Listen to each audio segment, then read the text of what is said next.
मेरा तार प्रभु से जोड़े। ऐसा कोई संत मिले, ऐसा कोई गुरु मिले। नारद जी, जैसे नारद जी ने अपने शिष्य की जो तार थी भगवान से जोड़ दी। और जब नारद जी जैसे संत अगर गुरु मिल जाते हैं, आपका तो सौभाग्य है कि हमें एक अच्छी परंपरा मिली। लेकिन अच्छे गुरु का पाना सद्भाग्य है, लेकिन अच्छा शिष्य बन पाना ज्यादा सद्भाग्य की बात है, कि हम अच्छे से अच्छा शिष्य भी बने। इसीलिए जो चीजें ध्रुव जी को कही थी वही चीजें अगर हम भी सुने अपने गुरुदेव की तो जरूर उसके साथ मुलाकात होगी। कई बार सवाल आता है कि महाराज जब माला लेकर बैठते ना तो हमारा छोटा बच्चा है वो ध्यान में आ जाता है, धंधा ध्यान में आ जाता है, अगर कहीं काम चालू है तो वो काम संसार की बातें ध्यान में आती रहती है, मन में एकाग्रता नहीं आती। एक बात को याद रखना, भले बच्चा सामने आ जाए, जिम्मेदारी जो निभा रहे हो थोड़ी ध्यान में बैठे बैठे उसकी याद आ जाए तो कोई परेशानी वाली बात नहीं। लेकिन ध्यान में किसी के बुराई की बात मत आने देना, वो गलत है। अगर संसार के बारे में सोच रहे हो लेकिन वो सोच अगर अच्छी है तो वो भी ध्यान है। अगर परिवार का ध्यान आ रहा है, परिवार के कल्याण के बारे में कुछ सोच रहे हो तो वो भी ध्यान ही है। जगत सामने आ रहा है लेकिन जगत के कल्याण की बातें ध्यान में आ रही है तो ध्यान है। लेकिन किसी के खराब करने की बात मन में आ रही है तो वो गलत है। और देखो, आप ध्यान करते हो 30 मिनट, बाकी के पूरा समय संसार करते हो तो मन के ऊपर प्रभाव तो संसार का ही रहेगा। जब उल्टा होगा ना, आधा घंटा संसार और बाकी बचा पूरा टाइम ध्यान, तो हो सकता है।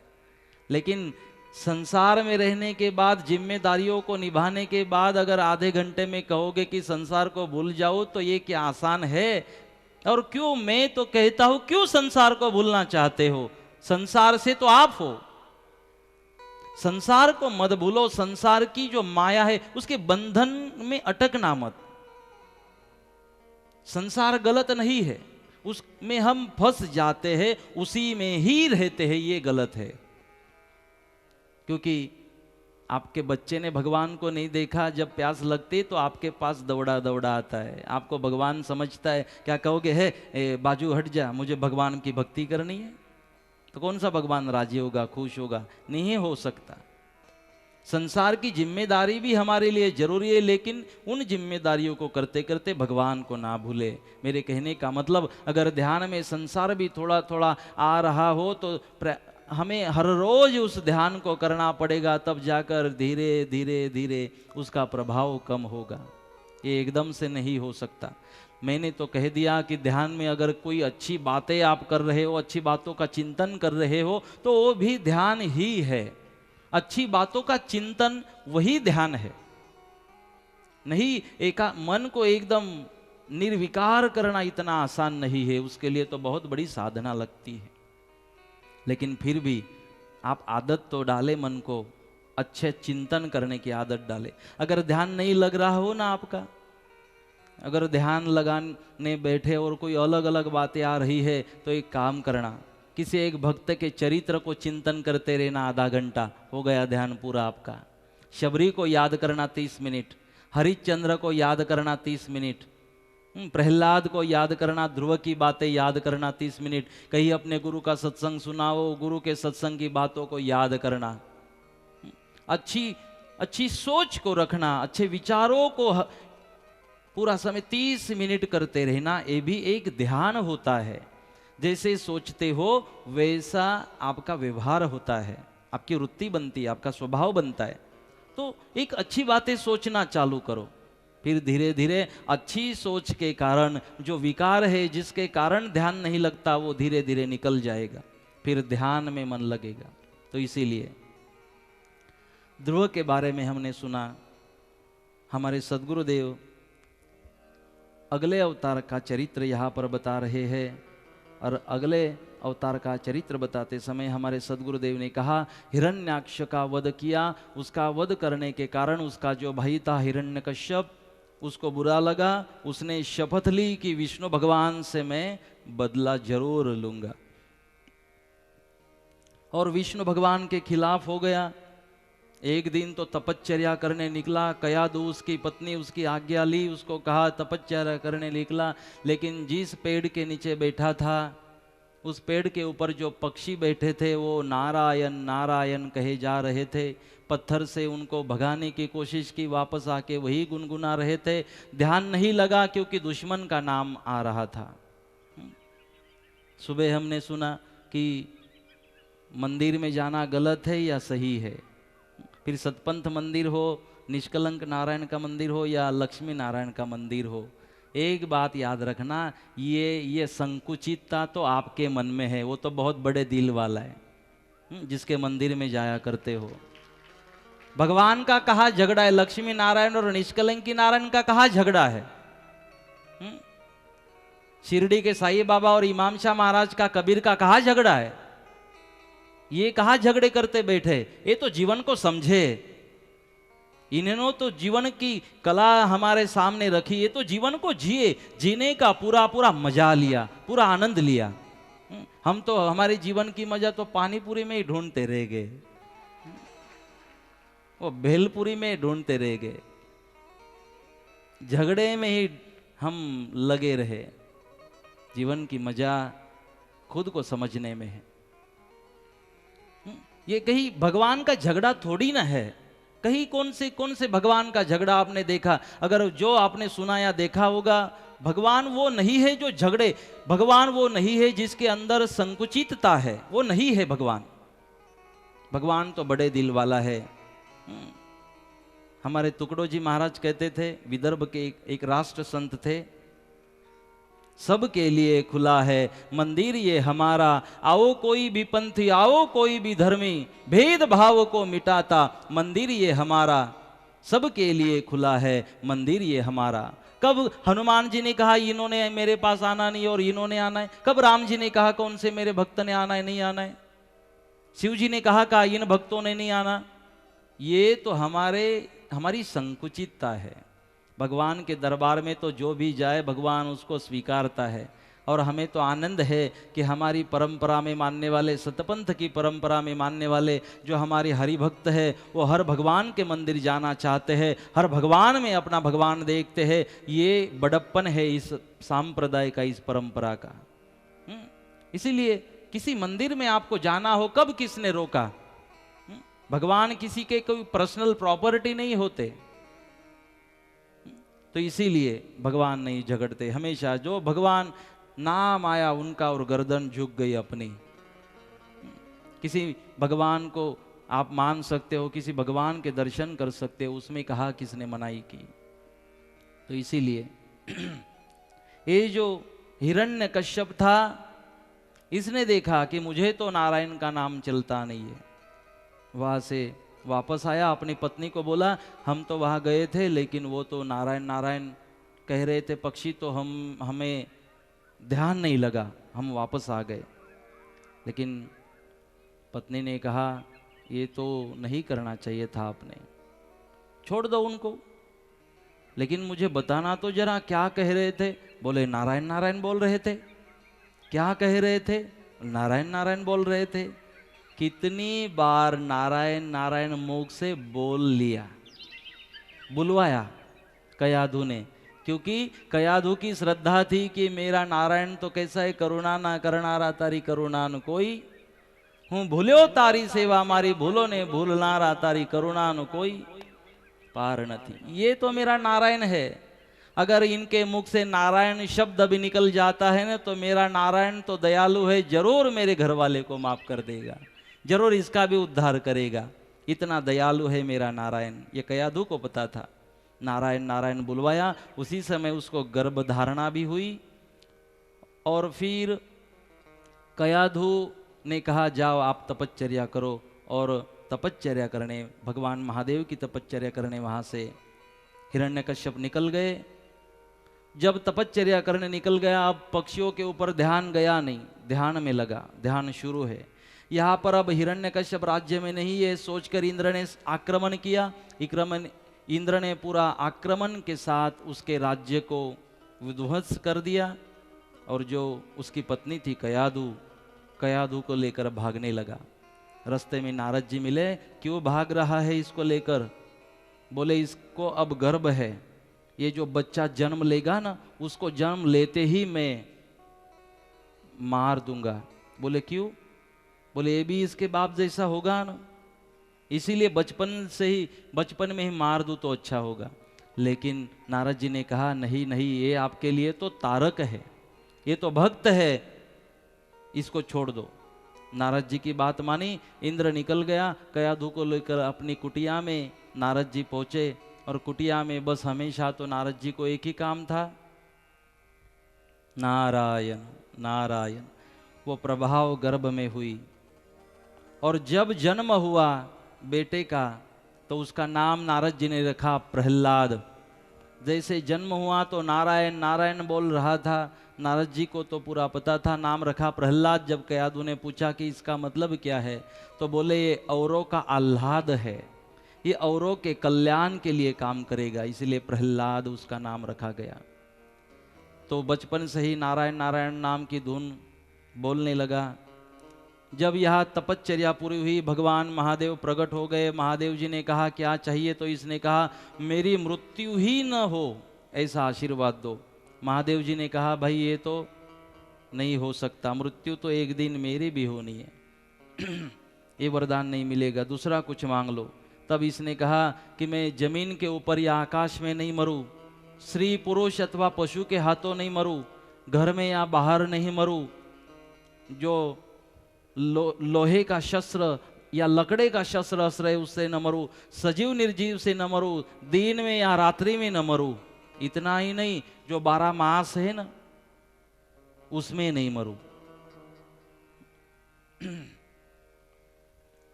उसमें भी मैं मरना नहीं चाहिए। तो बोले ठीक है, भगवान ने तथास्तु कहा। अब इसको लगा कि अब तो कोई मुझे मार ही नहीं सकेगा।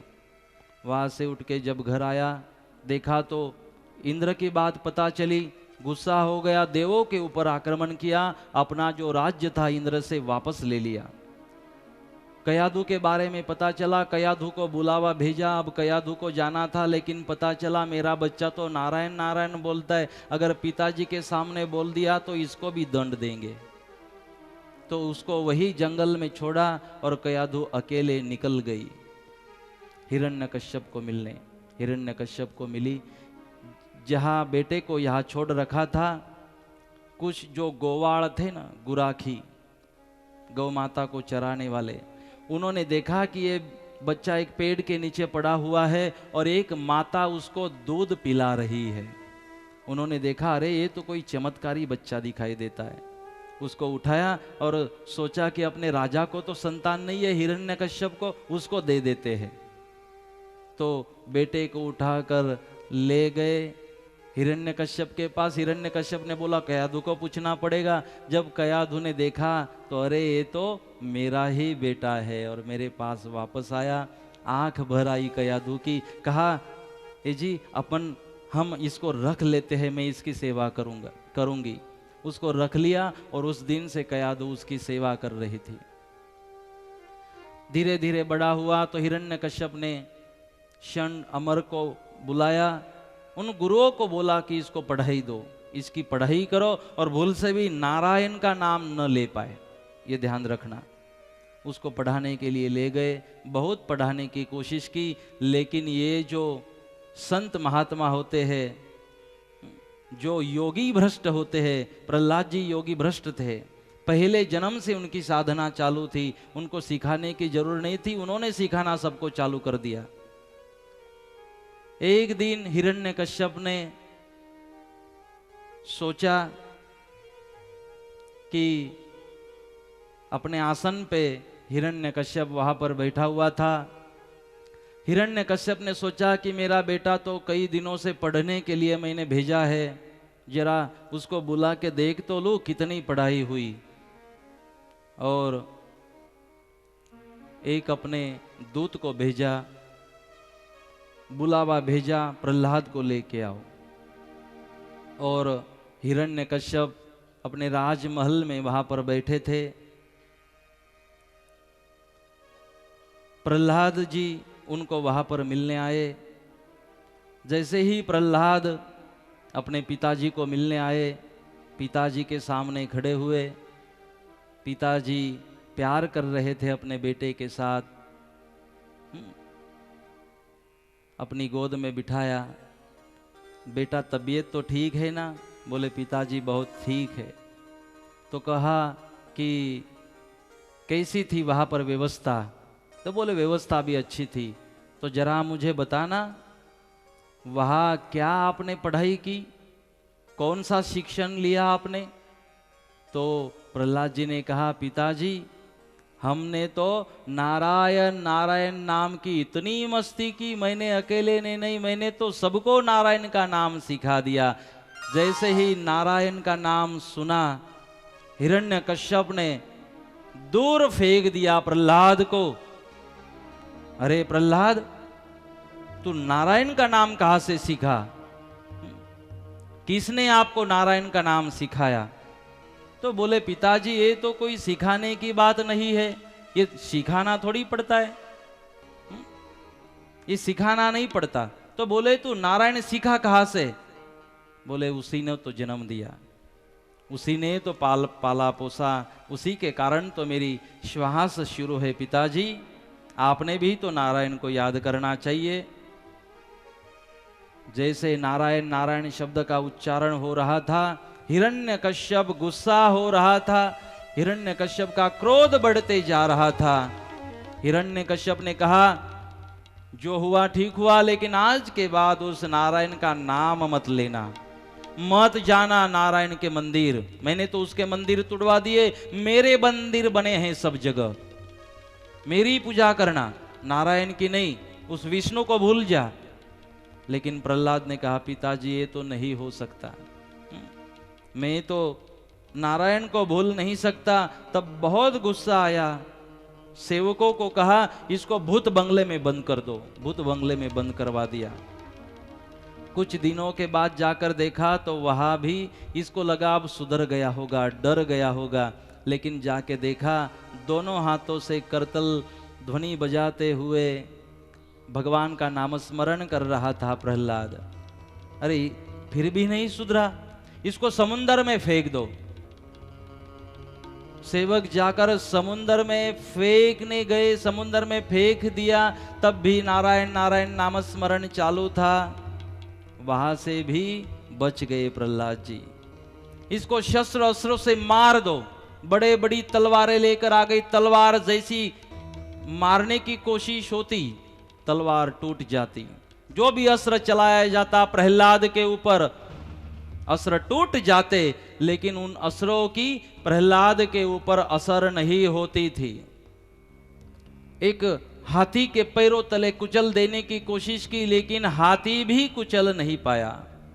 जहरीले सर्पों को उसके ऊपर छुड़ा, लेकिन जब नारायण नारायण नाम सुना प्रहलाद के मुख से तो वो विष देना ही भूल गए। जहरीले नाग जो थे ना, वो दंश करना ही भूल गए। कयाधु को बुलाया कि आपके हाथों इसको जहर पिला दो, मार दो इसको। जहर लाई कयाधु, मन में तो नहीं था, आंख से तो आंसुओं की धाराएं चालू थी, लेकिन जबरदस्ती अपने बच्चे को दूध पिला, वो जहर पिला रही थी। जैसे जहर पिया प्रहलाद ने, लेकिन फिर भी जहर का परिणाम प्रहलाद जी के ऊपर नहीं हुआ। बाद में इसको खाने का ही बंद कर दो, इसको भोजन मत देना। कितने दिनों तक भोजन नहीं मिला, फिर भी प्रहलाद ने नारायण का नाम नहीं छोड़ा। पर्वत के ऊपर ले जाके इसको नीचे डाल दो, नीचे डालने की कोशिश की, लेकिन फिर भी नीचे भगवान खड़े थे, गिरने नहीं दिया, लगने नहीं दिया। इसको जो तेल है ना, गरम गरम तेल में इसको खड़ा करो, लेकिन फिर भी प्रहलाद का कुछ बिगड़ नहीं पाया। अपनी होलिका नाम की जो बहन थी, उसने कहा मेरे पास एक वस्त्र है, उसको परिधान करूं तो अग्नि जला नहीं सकता। मैं इसको जला दूंगी, पकड़ के रखती हूं। अग्नि प्रज्वलित किया गया, लेकिन जैसे ही हवा का जोर से झोंका आया तो वो वस्त्र जो पहना हुआ था होलिका ने वो उड़ गया। जैसे ही वस्त्र उड़ा तो जो बगला भक्ति कर रही थी वो जल के राख हो गई, और जो हंस भक्ति, सही भक्ति जो प्रहलाद कर रहे थे, तो प्रहलाद का बाल भी बांका नहीं हुआ। अग्नि भी कुछ बिगाड़ नहीं पाया, जल भी कुछ बिगाड़ नहीं पाया, शस्त्र अस्त्र भी कुछ बिगाड़ नहीं पाए। अब करे तो इसको क्या करे। अब बहुत क्रोध हो गया। एक लोह स्तंभ बना हुआ था, उस लोह हाथ पकड़ा प्रहलाद का और हाथ पकड़ के लोह स्तंभ के पास ले गए। मैंने इतनी तुझे मारने की कोशिश की, लेकिन तू फिर भी मरा नहीं है, तो आज मैं देखता हूं तेरा नारायण कहाँ है। कहा ये जो लोह स्तंभ है गरम किया हुआ, इसको स्पर्श करना है, आपको पकड़ना है। पहले तो थोड़ा भय मन में हुआ, लेकिन जब चिटियों की लाइन जाते हुई दिखी तो कहा, लगा प्रहलाद जी को कि अरे इसमें भी मेरा भगवान शायद है। पूछ रहा था हिरण्यकश्यप, कहाँ है तेरा भगवान, क्या इस लोह स्तंभ में भी तेरा भगवान है? बोले हाँ, इस लोह स्तंभ में भी मेरा भगवान है। जैसा प्रहलाद ने कहा, हिरण्यकश्यप लोह स्तंभ के नजदीक गया और जैसे ही अपने गदा का प्रहार लोह स्तंभ के ऊपर गया, एकदम से लोह स्तंभ टूट गया और उससे भगवान ने अपना अगला अवतार प्रकट किया, वही नरसिंह अवतार। बोलिए नरसिंह भगवान की जय। और वहां पर नरसिंह भगवान और हिरण्यकश्यप का युद्ध शुरू हुआ। भगवान भी गुस्से में थे, क्योंकि बहुत तकलीफ अपने भक्त को दी थी। आता देना आवाज।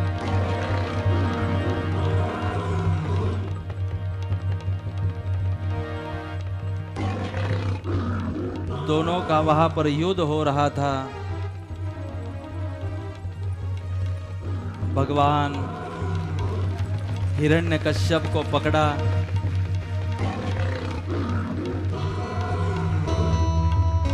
अपनी गोद में लिटा दिया हिरण्यकश्यप को,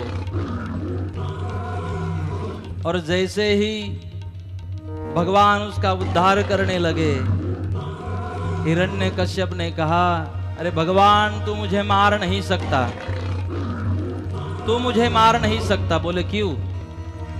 बोले मैंने तो वरदान प्राप्त किया है। बोले कौन सा वरदान?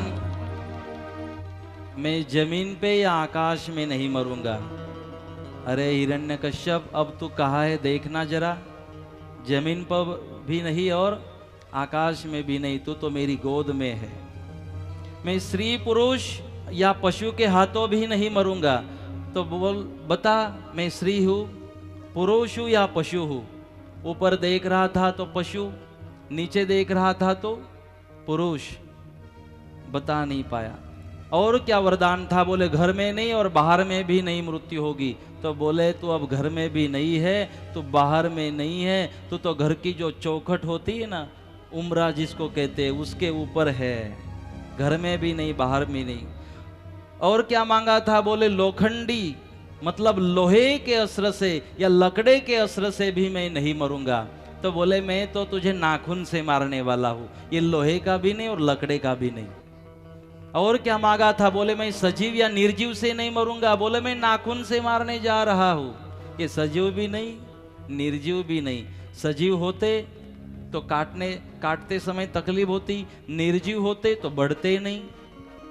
सजीव भी नहीं, निर्जीव भी नहीं। और क्या मांगा था? मैं दिन में भी नहीं और रात्रि में भी नहीं मरूंगा। भगवान ने कहा अब दिन भी नहीं और अब रात भी नहीं, अब तो 4:17 हुए हैं, मतलब शाम का समय होने वाला है। दिन भी नहीं, रात भी नहीं। और क्या मांगा था भगवान को? तो हिरण्यकश्यप ने कहा मैं 12 मास में नहीं मरूंगा। तो भगवान ने कहा मैं कहाँ मार रहा हूं, तेरे लिए तो मैंने अधिक मास तैयार किया और अधिक मास में तेरा मैं वध करने वाला हूँ, तेरा उद्धार करने वाला हूँ। तब अधिक मास था। तो और क्या मांगा था? बस बोले भगवान अब तो कुछ मांगा नहीं था, जो भी मांगा हुआ था तुझे पता था, और तैयारी के साथ तो भगवान तू आया।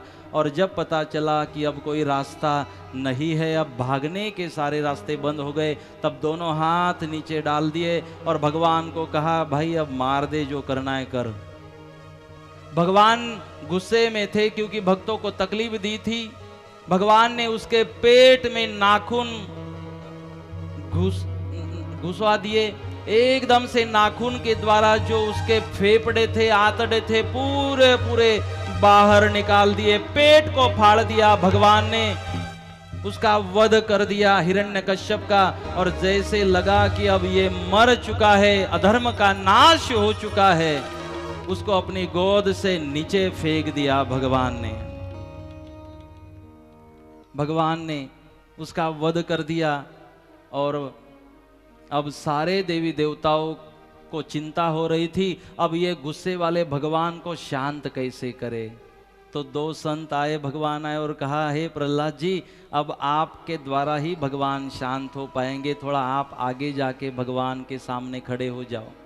प्रहलाद जी जब आगे गए, हाथ में फूल माला थी, वो फूल माला भगवान की गले में पहनाई।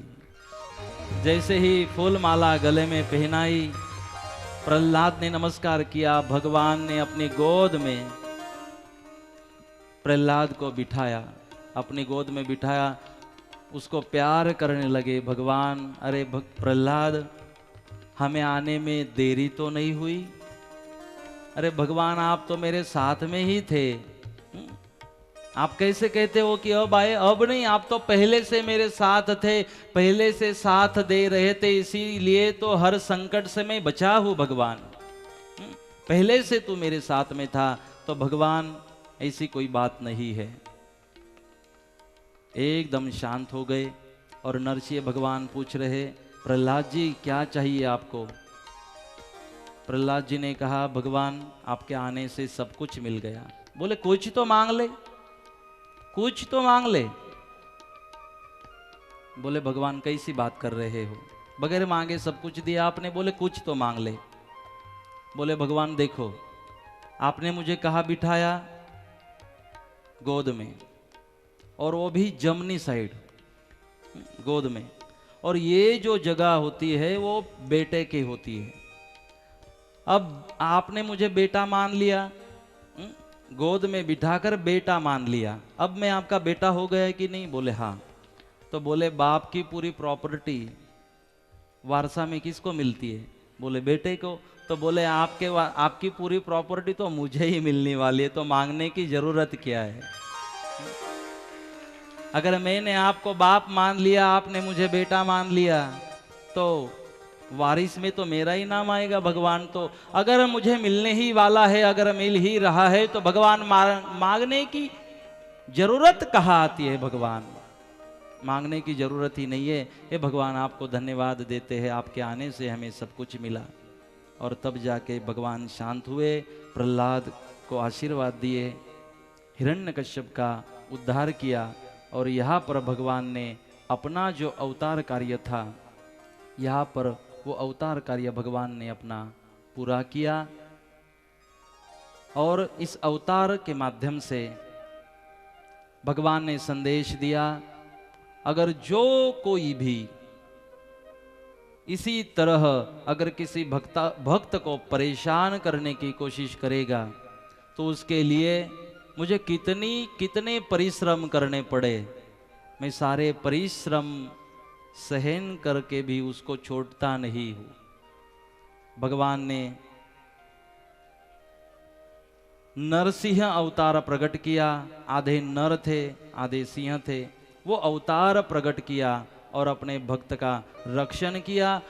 भगवान को कहना था कि किसी भी तरह मैं अपने भक्तों को बचाता हूं। इस अवतार कार्य में प्रहलाद का उद्धार हुआ। पहले कृतायुग के अंदर ये 4 अवतार हमने देखे, मत्स्य कूर्म वराह नरसिंह। पहले कृता युग में 4 अवतार भगवान ने लिए। चारों अवतारों के बारे में यहां हमने सुना। 4 अवतारों में जो राक्षस थे, शंकासुर, मधुकैटभ, हिरण्याक्ष और हिरण्यकश्यप, इनके बारे में हमने सुना। 4 भक्तों का चरित्र सुना, रुक्मांगद, अम्बरीश, ध्रुव और प्रहलाद। और हमारे सद्गुरुदेव कहते हैं कि इस पहले युग में, कृता युग में ऋग्वेद के अनुसार वनदाग दिया जाता था, उत्तर दिशा को प्रमुख माना जाता था और अमर तेज ऋषि उस कृता युग के युग गुरु सदगुरु माने गए। और पहले कृता युग में सोनाना छे घट, सोनाना छे पाट की सोने का कलश और पाट की स्थापना करके भगवान की विश्व ब्रह्मांड की पूजा करते थे। तो ये पहले कृता युग के बारे में हमने यहाँ पर सुना। आइए 2 मिनट के लिए इन चारों युग के बारे में थोड़ा चिंतन करें इस भजन के माध्यम से। खेलिया खेलिया खेलिया रे मारा सदगुरु ये चौपट खेलिया रे। खेलिया खेलिया खेलिया रे मारा सदगुरु ये चौपट खेलिया रे। खेलिया खेलिया खेलिया रे मारा सदगुरुए चौपट खेलिया रे। सब राह देख रहे थे नहीं, लेकिन कथा को भी तो पूरा करना पड़ता है। चलो दोनों हाथों से ताली बजाते हुए आइए मेरे साथ। खेलिया खेलिया खेलिया रे मारा सदगुरु ये चौपट खेलिया रे। खेलिया खेलिया खेलिया रे मारा सदगुरुए चौपट खेलिया रे। पहलात युग मारे सोना ना पाट जस्तापिया, सोना ना पाट जस्तापिया। पहलाते युग मारे सोना ना पाट जस्तापिया, सोना ना पाट जस्तापिया। एवा सोना ना कलश पूजाविया रे, एवा सोना ना कलश पूजाविया रे। हे मारा सदगुरु ये चौपट खेलिया रे। खेलिया खेलिया खेलिया रे मारा सदगुरु ये चौपट खेलिया रे। जय हो।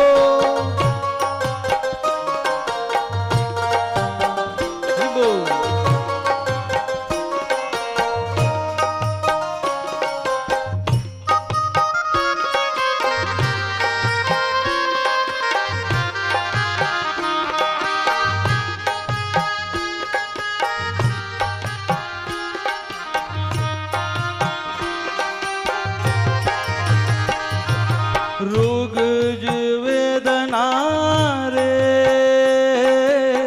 वारावरताव्या रे हो, वारावरताव्या हो। रोग वेदना रे वारावरताव्या हो, वारावरताव्या हो। एवा नरसिंह जाप जपाविया रे, एवा नरसिंह जाप जपाविया रे। मारा सदगुरु चौपट खेलिया रे। खेलिया खेलिया रे मारा सदगुरु चौपट खेलिया रे। 5 करोड़ रे ભરણ ભરાવ્યા હો, ભરણ ભરાવ્યા હો. 5 કરોડીના રે ભરણ ભરાવ્યા રે, ભરણ ભરાવ્યા હો. એવા ભક્ત પ્રહલાદ ને ઉગાર્યા રે, એવા ભક્ત પ્રહલાદ ને ઉગાર્યા રે. હે મારા સદગુરુએ ચોપટ ખેલિયા રે, ખેલિયા ખેલિયા ખેલિયા રે મારા સદગુરુએ ચોપટ ખેલિયા રે.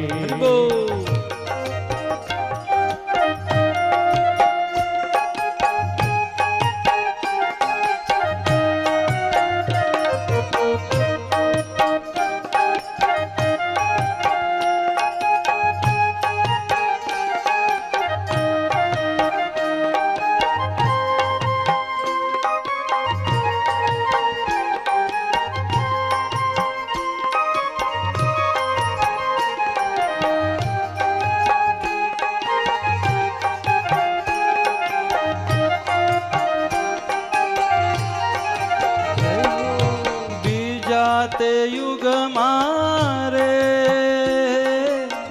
રૂપાના પાટ જ સ્થાપ્યા, રૂપાના પાટ જ સ્થાપ્યા. બીજા તે યુગ મારે રૂપાના પાટ જ સ્થાપ્યા, રૂપાના પાટ જ સ્થાપ્યા.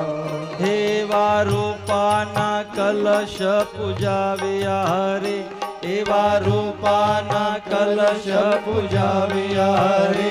મારા સદગુરુએ ચોપટ ખેલિયા રે,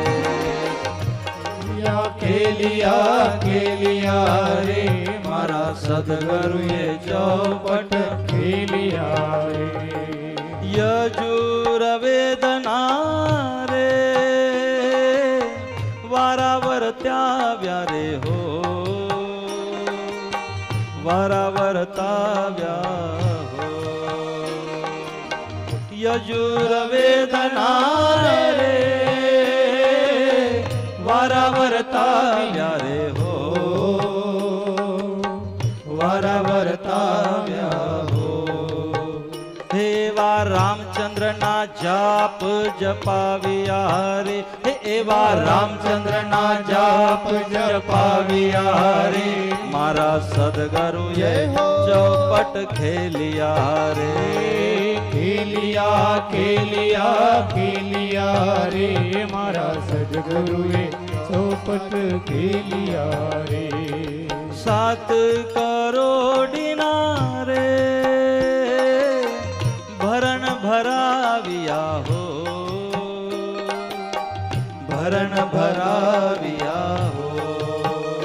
હે 7 કરોડના રે ભરણ ભરાવ્યા હો, ભરણ ભરાવ્યા હો. એવા રાજા હરિચંદ્ર ને ઉગાર્યા રે, રાજા હરિચંદ્ર ને ઉગાર્યા રે. મારા સદગુરુએ ચોપટ ખેલિયા રે, ખેલિયા ખેલિયા ખેલિયા રે. મારા સદગુરુએ ચોપટ ખેલિયા રે, ખેલિયા ખેલિયા ખેલિયા રે. મારા સદગુરુએ ચોપટ ખેલિયા રે. ત્રીજા તે યુગ મારે ત્રાંબાના પાટ જ સ્થાપ્યા, ત્રાંબાના પાટ જ સ્થાપ્યા. જાતે યુગમાં રે ત્રાંબાના પાટ જ સ્થાપ્યા, તાંબાના પાટ જ સ્થાપ્યા. એવા ત્રાંબાના કલશ પૂજાવ્યા રે, એવા ત્રાંબાના કલશ પૂજાવ્યા રે મારા સદગુરુએ ચોપટ ખેલિયા રે, ખેલિયા ખેલિયા ખેલિયા રે મારા સદગુરુએ ચોપટ ખેલિયા હે ખેલિયા ખેલિયા ખેલિયા રે મારા સદગુરુએ ચોપટ ખેલિયા રે ચોથા તે યુગમાં રે માટીના પાટ જ સ્થાપ્યા, માટીના પાટ જ સ્થાપ્યા ચોથા તે યુગમાં રે માટીના પાટ જ સ્થાપ્યા, માટીના પાટ જ સ્થાપ્યા એવા માટીના કલશ પૂજાવ્યા રે, એવા માટીના કલશ પૂજાવ્યા રે મારા સદગુરુએ ચોપટ ખેલિયા રે, ખેલિયા ખેલિયા ખેલિયા રે મારા સદગુરુએ ચોપટ ખેલિયા રે અથર્વ વેદના રે વારાવરતાવ્યા રે હો, વારાવરતાવ્યા હો અથર્વ વેદના રે વાળવરતાવ્યા હો, વાળવરતાવ્યા એવા નિષ્કલંકીના જાપ જપાવ્યા રે, એવા નિષ્કલંકીના જાપ જપાવ્યા રે મારા સદગુરુએ ચોપટ ખેલિયા રે, ખેલિયા ખેલિયા ખેલિયા રે મારા સદગુરુએ ચોપટ ખેલિયા રે 12 કરોડીના રે ભરણ ભરાવ્યા હો, ભરણ ભરાવ્યા હો 12 કરોડના રે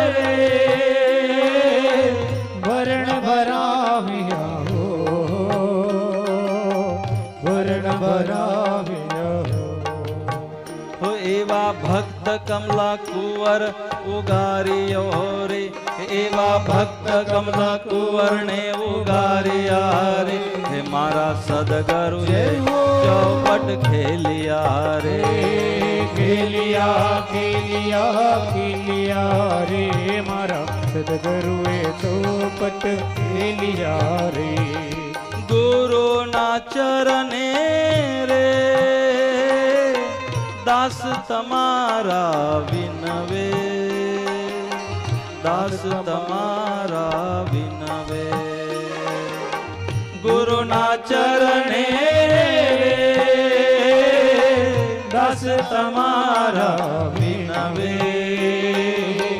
દાસ તમારા વિનવે અમને રાખો ચરણોની પાસ મારે, અમને રાખો ચરણોની પાસ મારે મારા સદગુરુએ ચોપટ ખેલિયા રે, ખેલિયા ખેલિયા ખેલિયા રે મારા સદગુરુએ ચોપટ ખેલિયા, ખેલિયા ખેલિયા ખેલિયા રે મારા સદગુરુએ ચોપટ ખેલિયા રે ખેલિયા ખેલિયા ખેલિયા રે મારા સદગુરુએ ચોપટ ખેલિયા રે, ખેલિયા ખેલિયા ખેલિયા રે મારા સદગુરુએ ચોપટ ખેલિયા રે નારાયણ નારાયણ શ્રીમન નારાયણ નારાયણ નારાયણ